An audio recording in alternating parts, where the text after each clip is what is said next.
السلام علیکم ورحمۃ اللہ وبرکاتہ. آپ لوگوں نے پہلے ماڈل دیکھے؟ پہلا ماڈل دیکھے؟ آپ کو بات سمجھ میں آئی؟ وہ کس نبی کے زمانے کا ماڈل تھا؟ کس نبی کے زمانے کا ماڈل تھا وہ؟ ابراہیم علیہ السلام یعنی حضرت نوح علیہ السلام کے طوفان کے بعد کا. اور یہ ماڈل حضرت ابراہیم علیہ السلام کے زمانے کا ہے. ایک دو تین باتیں اسے سن لیجیے. پہلی بات، میرے ماڈل کو آپ غور سے سننا ہے. میں جو بھی بتاؤں گا اس کا ہے. اور یہ کعبۃ اللہ خبر اس وقت کا حضرت ابراہیم علیہ السلام اور اسماعیل علیہ السلام دونوں نے مل کر تعمیر کیا تھا.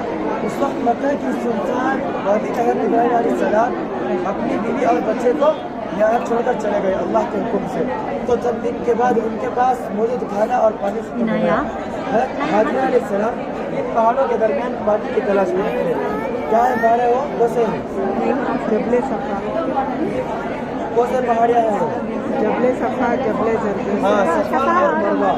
صفا پر چڑھ کر چاروں طرف دیکھے مگر پانی نظر نہیں آیا. پھر صفا سے دوڑتے ہوئے مروہ پر چڑھے اور چاروں طرف دیکھے مگر ایڑیوں کے نیچے سے پانی ابل رہا ہے، پانی بہ رہا ہے. اس پانی کو روکنے کے لیے زمزم. کیا ہے زمزم کے پانی؟ ہاں، رک جا ٹھہر جا. تو اس پانی کو حضرت حاجر علیہ السلام نے خود پیا اور بچے کو پلایا. تو چند دن کے بعد جرہم نامی قبیلہ تجارت کے لیے ملک شام سے یمن جاتے ہوئے اس وادی سے گزرا. قبیلہ والوں نے دیکھا یہاں بہترین پانی کا کنواں ہے. تو انہوں نے حاجر علیہ السلام سے اس وادی میں رکنے کی اجازت مانگی. تو انہوں نے ان کو اجازت ملی. وہ ہمیشہ کے لیے یہی آباد ہو گئے. اس وقت حضرت ابراہیم علیہ السلام کہاں تھے؟ ان کو چھوڑ کر کہاں چل گئے ابراہیم علیہ السلام؟ اب نہیں سننا. ملک شام سے مکہ مکرمہ واپس آئے اور اللہ تعالیٰ کے حکم سے اپنے بیٹے اسماعیل علیہ السلام کے ساتھ مل کر کعبۃ اللہ کی تعمیر کی. تعمیر کعبہ کے لیے پہاڑ جبل ابو قبیس کے پتھر کا آپ نے استعمال کیا.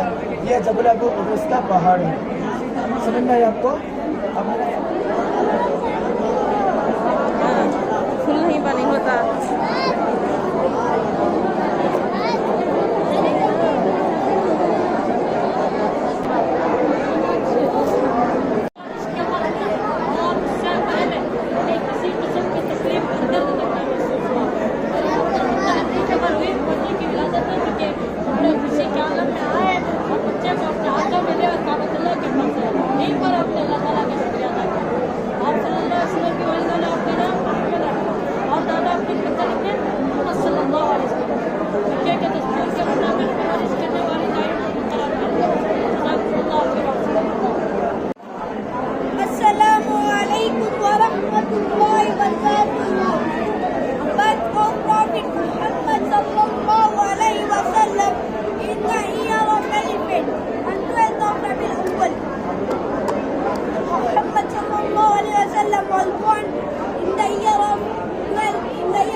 ہونے کے بعد بس ایک سہارا رہ گیا تھا، وہ تھی آپ کی دائیاں اسی میں جب وہ مکہ مکرمہ تک تمام معاملہ جب آپ صلی اللہ علیہ وسلم کو دکھ درد میں شریک رہے. مکہ پہنچ کر کسی بیٹے کو دادا عبد المطلب کے حوالے کر دیا. 6 سال کی عمر میں اپنے ہاتھوں سے اپنی ماں کو دفن کرنے کے بعد اس یتیم بچے کے دکھ درد کا کیا حال ہوگا ہم اور آپ اس الفاظ کو بیان نہیں کر سکتے. بہرحال حضور صلی اللہ علیہ وسلم ہجرت کے بعد اس واقعے کو یاد فرمایا کرتے اور ارشاد فرماتے کہ بچپن میں مدینہ کی گلیوں میں بنو نجار ایک انیسہ نامی بچے کے ساتھ کھیلا کرتا تھا اور انہیں کے کنویں میں تیرنا بھی سیکھا تھا. تو جزاکم اللہ خیر. السلام علیکم.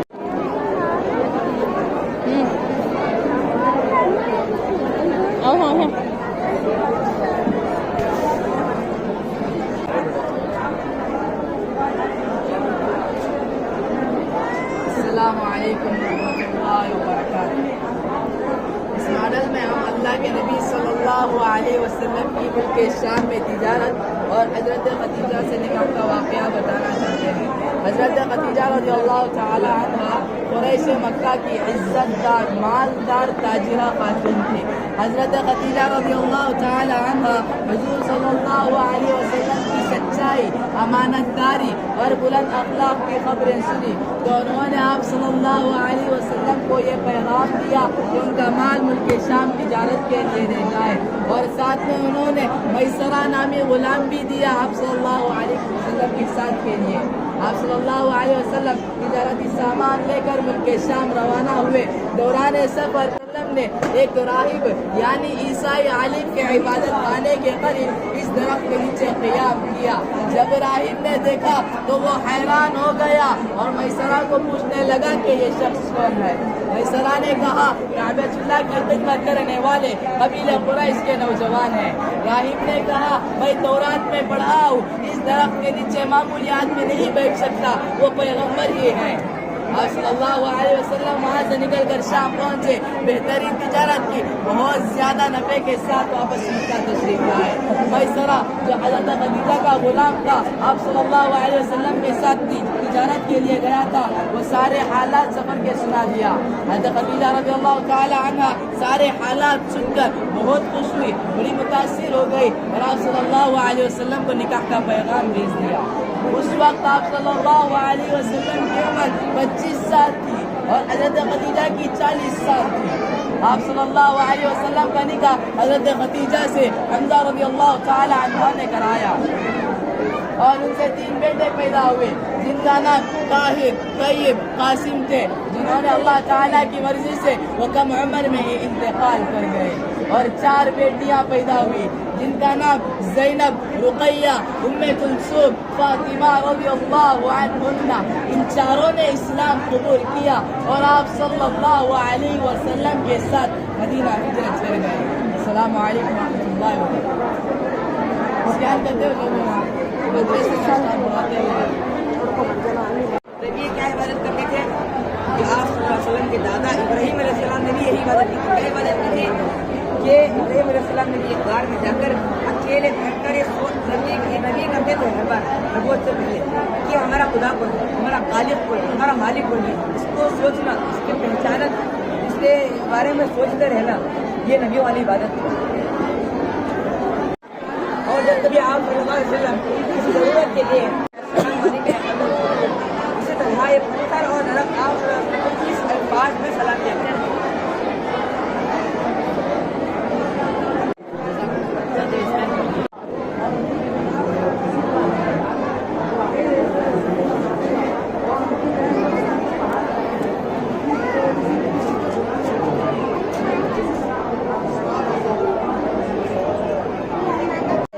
مرحلے میں صحابہ نے حبشہ کی طرف ہجرت کی.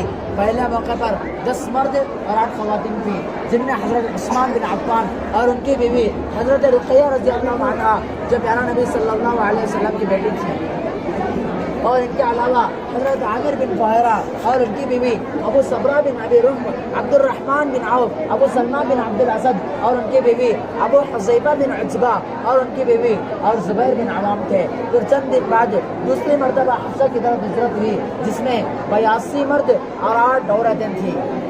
یہ سب ایک جگہ ملک حبشہ میں امن و سکون کے ساتھ جمع ہو گئے تھے. حبشہ کا بادشاہ نجاشی نے ان سب کا بڑا خیال کیا، سب کو امن و سکون کے ساتھ رکھا، کوئی تکلیف پہنچنے نہ دی۔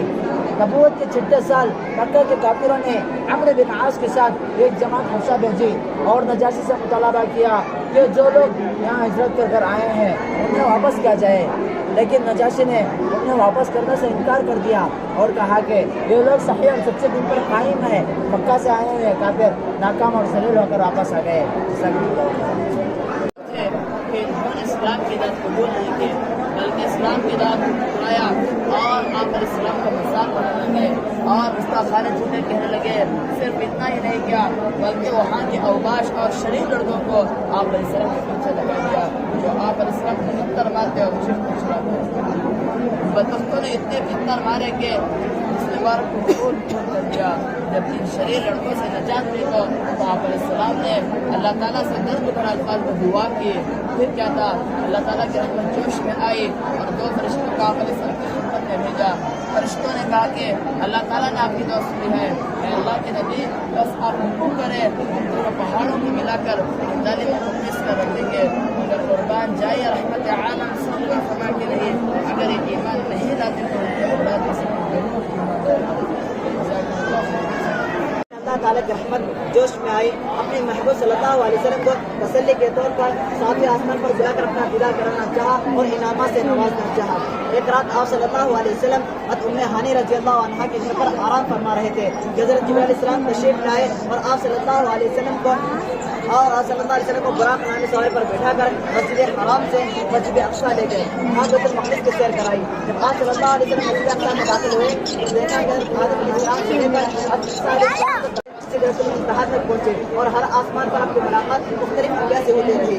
حضرت آدم علیہ السلام، حضرت زکریا علیہ السلام، حضرت ادریس علیہ السلام، حضرت ہارون علیہ السلام، حضرت موسیٰ علیہ السلام، حضرت عیسیٰ علیہ السلام، حضرت ابراہیم علیہ السلام وغیرہ سے ہوئے۔ سدرۃ المنتہا پہنچنے کے بعد آپ کے لیے بیت المعمور کو بلند کیا گیا جس میں روزانہ 70,000 فرشتے داخل ہوتے ہیں تو دوبارہ قیامت تک لوٹ کر نہیں آتے۔ اس کے بعد آپ صلی اللہ علیہ وسلم کو جنت میں داخل کیا گیا جس میں موتی کے گنبد تھے۔ پھر اللہ تعالیٰ کے دربار میں پہنچایا گیا جہاں اللہ تعالیٰ سے اتنا قریب ہوئے کہ 1 کمان یا 2 کمان کا فاصلہ رہ گیا تھا۔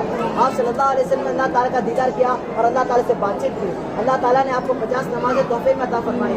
آپ صلی اللہ علیہ وسلم بار بار کم کرنے کی درخواست کرتے رہے یہاں تک کہ اللہ تعالیٰ آپ کو اور آپ کی امت کو 5 نمازیں عطا فرمائی جن کا ثواب 50 نمازوں کے برابر ہوگا۔ جب آپ صلی اللہ علیہ وسلم واپس مکہ آئے تو لوگوں کو معراج کی خبر کے تفصیلات بتائے تو مکے کے لوگ اس کو قبول کرنے کے بجائے آپ صلی اللہ علیہ وسلم کا مذاق اڑانے لگے۔ پھر سارے کافر مل کر حضرت ابوبکر صدیق رضی اللہ عنہ کے پاس آئے اور معراج کی خبر کے تفصیلات بتائے اور انہوں نے یہ سمجھا کہ صدیق اکبر رضی اللہ عنہ رد کر دیں گے یعنی نہیں مانیں گے، لیکن جیسے ہی آپ نے سنا اس کے فوراً تصدیق کی، اسی لیے حضرت ابوبکر صدیق رضی اللہ عنہ کو صدیق کا لقب ملا۔ جزاک اللہ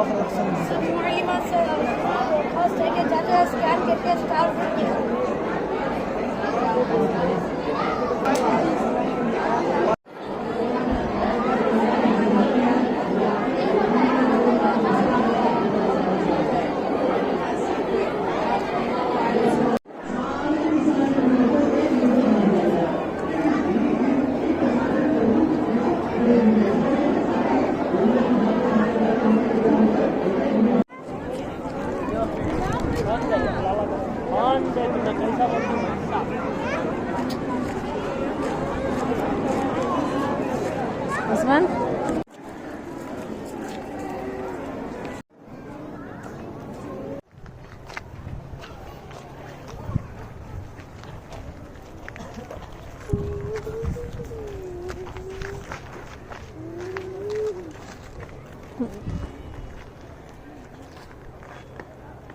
Oi.